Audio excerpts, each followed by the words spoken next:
Très bien.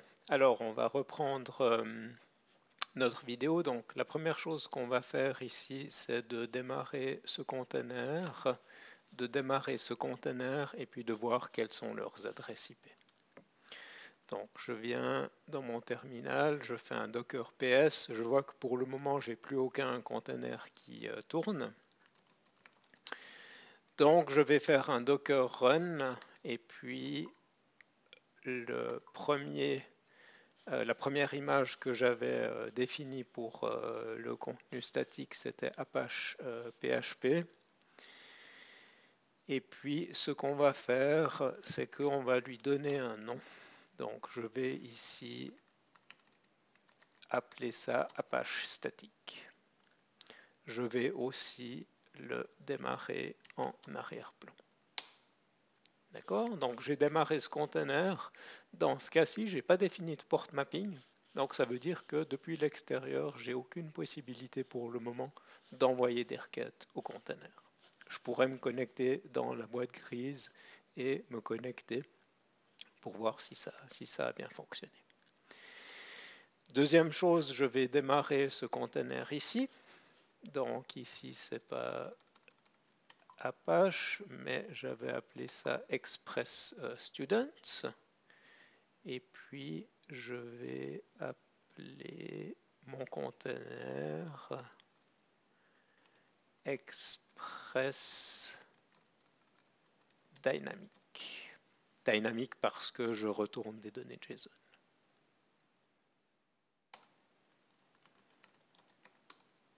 Voilà, j'ai mes deux containers. Donc maintenant, je peux faire un docker inspect de Apache statique. Je peux grepper ça sur IP address et on voit que j'ai 1702 qui a été attribué. Alors, je vais remplir mon schéma. Et si je fais la même chose pour mon container qui s'appelle Express Dynamic, je vois que assez logiquement, je suis sur cette adresse IP. Vous êtes obligé à chaque fois de refaire votre Docker inspect parce qu'en fonction de ce que vous faites avec Docker, ce que vous avez sur votre machine, je pourrais très bien voir des autres adresses IP. Donc c'est quelque chose qui est dans ce cas-ci souvent la même chose, mais pas systématique. Alors, on va faire quelque chose. Je vais me connecter dans cette boîte gris clair. Donc sur ma machine, c'est Docker Machine, SSH. Si vous utilisez Vagrant, vous ferez un Vagrant SSH. Et en principe, si je fais un telnet 172.17.0.280, on voit que j'ai du contenu HTML qui revient en retour. Vous vous souvenez, c'était ce site web statique qu'on avait configuré. Donc ce container fonctionne bien. Et puis si je parle au 03, par contre lui il écoute sur le port 3000, ce que j'ai bien indiqué ici, que je fais un get sur un 0, j'ai mes données dynamiques. Vous vous souvenez, c'est ce tableau d'étudiants généré aléatoirement. Donc, mes deux containers fonctionnent correctement. J'ai leur adresse IP et leur numéro de port. Et puis maintenant, je peux faire la configuration de mon reverse proxy et faire cette fonction de routage où en fonction de l'URL qui est indiquée par le client, je vais aller soit à gauche, soit à droite. Alors, je vais revenir dans mon host, où j'en suis avec mes branches. Alors, on a master qui n'a pas bougé depuis la première fois. On avait fait une branche Apache statique pour faire ce setup. Depuis cette branche, on en avait fait une deuxième, qui était FB Express pour cette partie. Et c'est la branche courante. Je vais maintenant faire une nouvelle branche avec checkout-b et je vais appeler ça reverse, ou bien on va appeler ça carrément Apache reverse proxy. D'accord? Comme je le fais depuis cette branche ici, j'aurai tout le contenu, donc j'aurai toutes mes images à disposition. Git branch, et on voit que je suis bien sur la bonne branche. Alors, comme d'habitude, je vais faire un dossier que je vais appeler dans ce cas-ci Apache Reverse Proxy. Et je vais faire un touch de mon Dockerfile. On va faire cette configuration après. Maintenant, vous vous souvenez, on s'était connecté une fois en interactif sur notre image Apache. On va commencer par faire ça pour pouvoir faire quelques manipulations. Donc, si je fais un docker run -it pour être en interactif,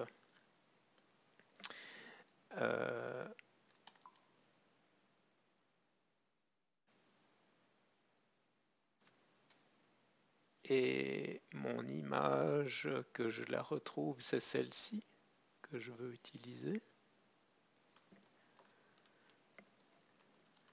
Et on va démarrer bin bash. Là, je viens de démarrer un container. Donc, je ne vais pas tout de suite faire une image, mais je viens de démarrer un container. Ce qu'on avait vu dans une vidéo déjà, c'est que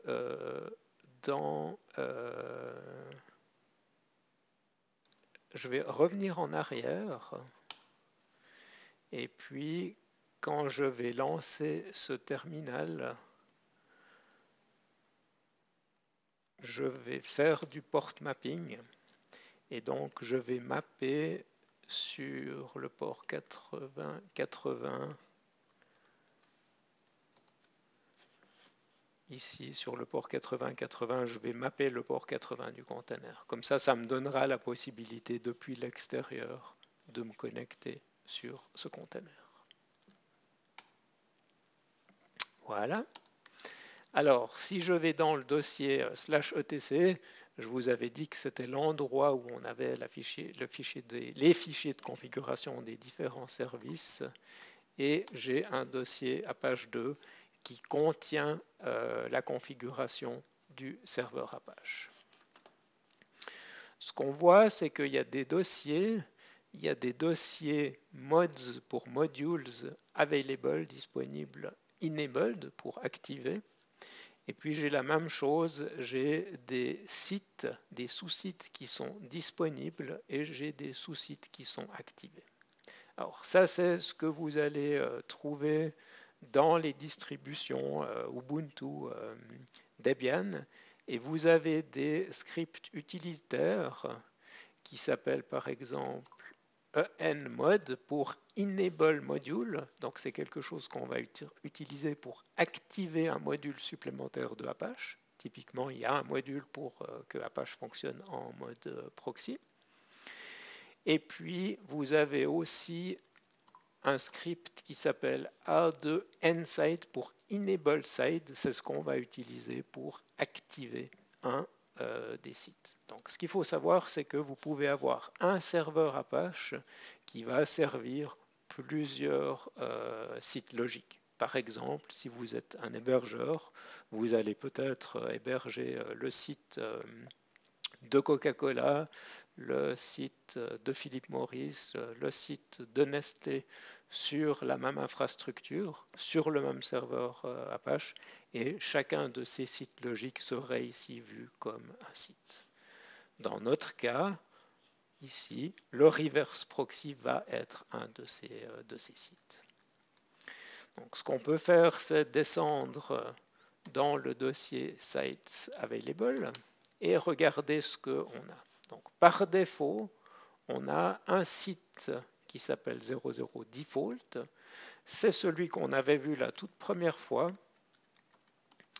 Et dans ce site, si je reviens, si j'affiche tout, c'est là où on dit ben, je fournis du contenu statique et sur le disque, tu vas trouver les fichiers HTML, les images, les JavaScript dans ce dossier. On voit que toute cette configuration, elle est faite dans une balise virtual host. Donc un virtual host, c'est un de ces sites logiques. Et puis là, on avait, enfin, par défaut, cette directive, elle est commentée. C'est ce qu'on va utiliser pour dire, tu vas prendre en compte ce site si le client indique qu'il veut visiter www.exemple.com. Comment est-ce que le client fait ça? Ben, depuis HTTP 1.1, c'est en donnant ici cette en-tête host. Donc vous voyez que quand le client va s'adresser à cette machine, au reverse proxy, il va utiliser son adresse IP. Grâce à cette en-tête, il va pouvoir dire ben, je veux travailler avec un des virtual hosts et avec un virtual host bien particulier. Donc c'est à ce moment-là qu'on va faire la comparaison avec cet élément et c'est ce qui fait qu'on pourrait avoir sur un serveur Apache plusieurs virtual hosts. Alors, ce que je vais faire, c'est que je vais copier mon host 00 default et puis je vais appeler celui-ci reverseproxy.conf.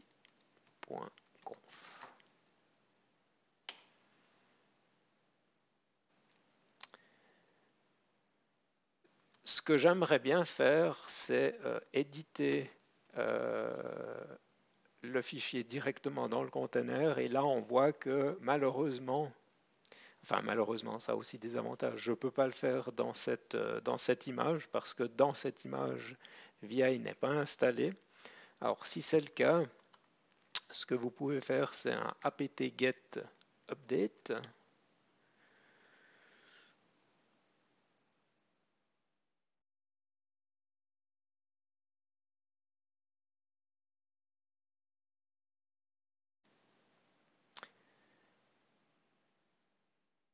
Suivi d'un apt-get install vim.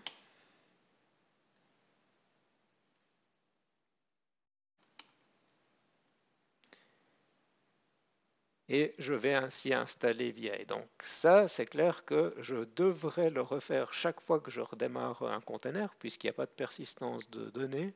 Donc ces deux commandes que je viens de taper, c'est très souvent ce que vous allez vouloir mettre dans votre Dockerfile, surtout qu'ici on avait déjà créé un Dockerfile pour customiser l'image PHP Apache.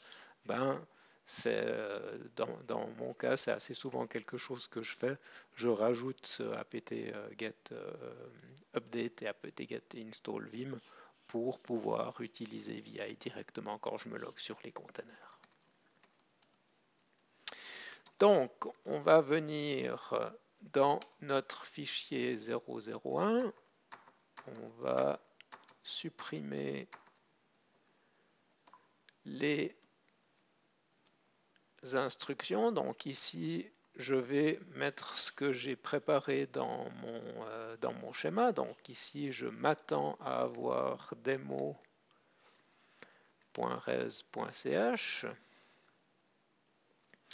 Je ne vais pas avoir de contenu statique. Je veux uniquement pouvoir me diriger vers un de ces deux autres nœuds. Ça, on va l'enlever aussi. Alors, on peut spécifier ici où les logs vont être placés pour le virtual host. Là, pour le moment, je vais garder les mêmes informations. Et puis, tout ce qui est en commentaire ici, je vais le garder. Non, pour le moment ici, j'ai quelque chose qui est très simple, mais trop simple, puisque je n'ai pas encore la configuration des règles. Donc la question c'est comment est-ce que je vais pouvoir lui dire ici à ce virtual host de travailler comme un reverse proxy. Comment est-ce qu'on fait ça? Ben, vous allez voir que c'est extrêmement simple. Si vous venez dans la doc du serveur Apache, vous verrez qu'il y a ce module mode proxy qu'on peut utiliser soit pour configurer des forward proxy, donc quand on part vers l'Internet, soit des reverse proxy, c'est notre cas ici, c'est quand on arrive dans une infrastructure. Vous avez plusieurs exemples et vous voyez que la syntaxe elle est extrêmement courte. Il y a ces deux lignes. Ces deux lignes ici permettent de définir un mapping, donc de définir une route. Proxy pass et proxy pass reverse. On a le préfixe qui est dans la requête URL et on a ensuite la direction vers laquelle de ces machines je veux renvoyer la requête. Et on voit qu'on peut réécrire certaines parties de l'URL. Donc, par rapport à ça, ce que je vais faire, c'est venir ici. Je vais faire mon proxy pass.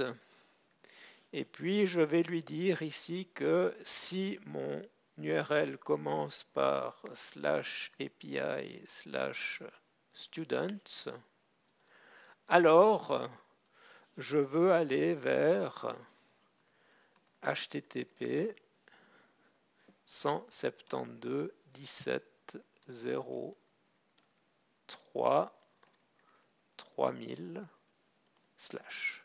Donc vous voyez ici, j'ai spécifié cette adresse IP et en plus de l'URL, je vais retirer cette chaîne de caractères et je vais taper directement à la racine ce que je veux faire parce que je me souviens de la manière dont j'ai construit mon image. Et ici, si vous vous souvenez, l'application Express, elle accepte les requêtes directement à la racine. Vous avez ensuite proxy pass reverse. Et puis, il faut lui mettre ici exactement la même chose. À quoi servent les deux directives? Proxy pass, c'est quand on arrive pour trouver notre chemin. Proxy pass reverse, c'est quand la réponse repart vers le client. On va vouloir faire certaines choses sur la réponse. Typiquement, il y a des entêtes, comme l'entête location. Il y a les entêtes des cookies qu'on va vouloir réécrire. Et finalement, au lieu d'avoir les coordonnées de ce nœud, on va vouloir écraser avec les coordonnées de ce nœud pour que notre navigateur ait vraiment l'impression qu'il parle toujours à ce nœud logique et qu'il ne voit aucune donnée qui est propre à ce nœud ici.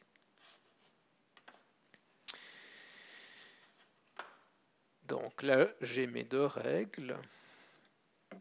Et puis, ce que je vais faire, c'est ensuite une règle plus générale. Donc, c'est important qu'elle soit en deuxième, où je lui dis, si tu n'as rien trouvé, tu vas aller vers cette adresse IP et sur le port 80.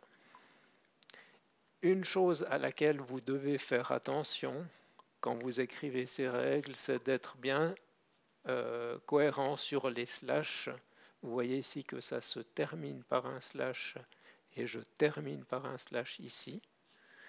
Même chose ici.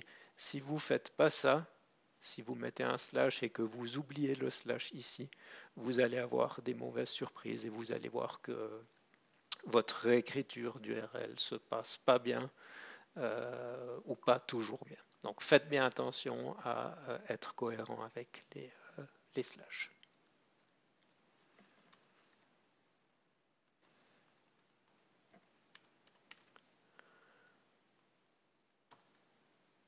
Voilà. Alors, on verra si la configuration elle est correcte. Je vais en tout cas l'enregistrer. Et ce que j'avais déjà dit avant, vous voyez le fait d'avoir hard-codé ici ces adresses IP, c'est vraiment pas une bonne idée.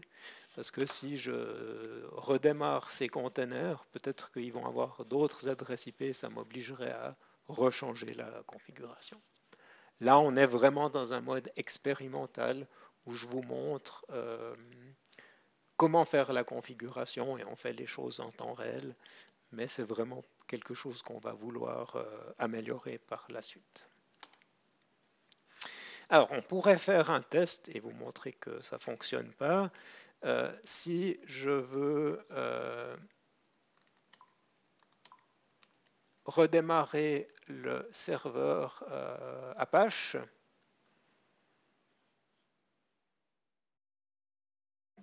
là, en fait, il ne s'est pas plaint. Ce qui s'est passé, c'est que j'ai défini ici mon site. Par contre, je n'ai pas encore dit que je voulais l'activer. Donc, si je vais dans Sites Available, pardon, si je vais dans Sites Enabled pour site activé, on voit que pour le moment, j'ai encore rien du tout.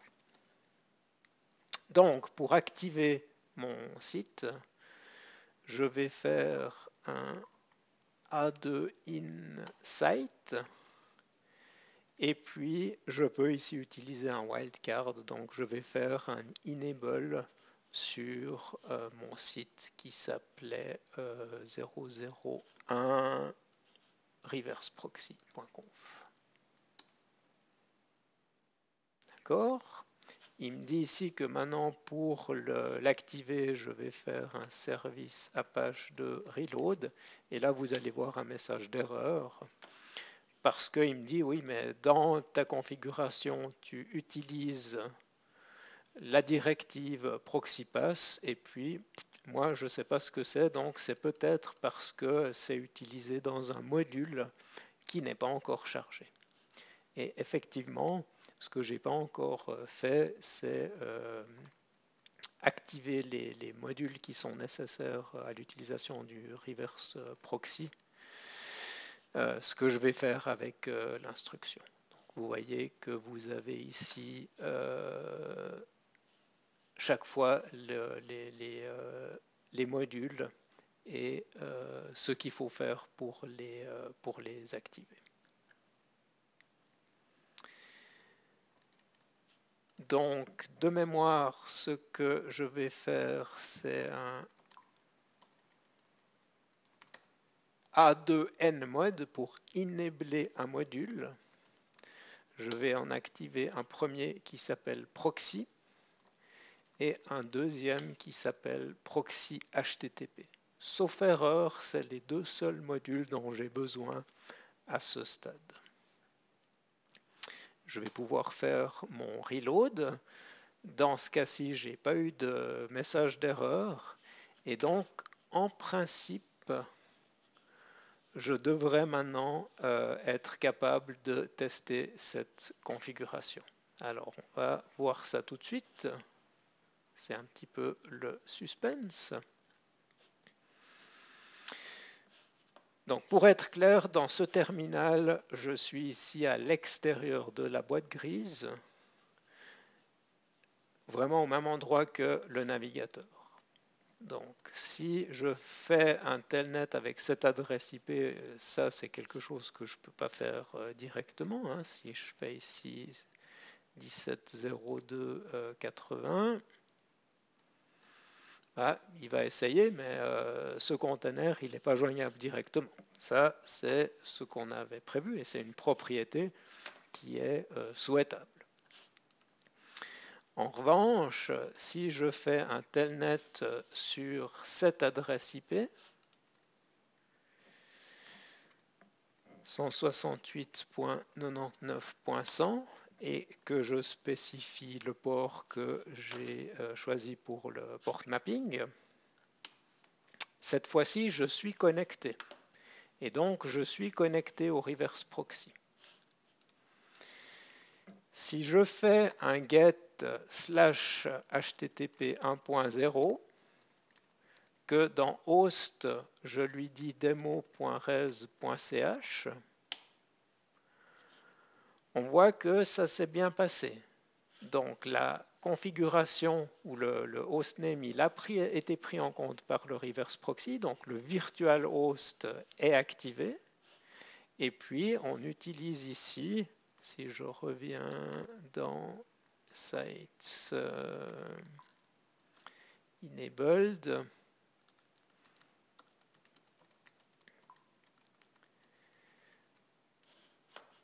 on a utilisé ici cette règle. Donc j'ai bien été redirigé vers ce composant.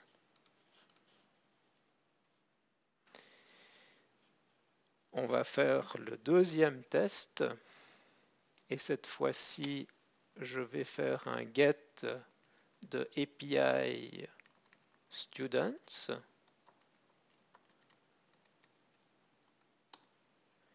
Et cette fois-ci, de nouveau, ça a bien fonctionné, puisque c'est cette règle qui a été appliquée et qui m'a envoyé vers ce composant. Donc, avec ce setup, on a expérimentalement vérifié les choses. Dans la prochaine vidéo, on va maintenant coder ça dans notre image Docker pour qu'on puisse reproduire les choses et pas simplement faire les choses manuellement à la volée.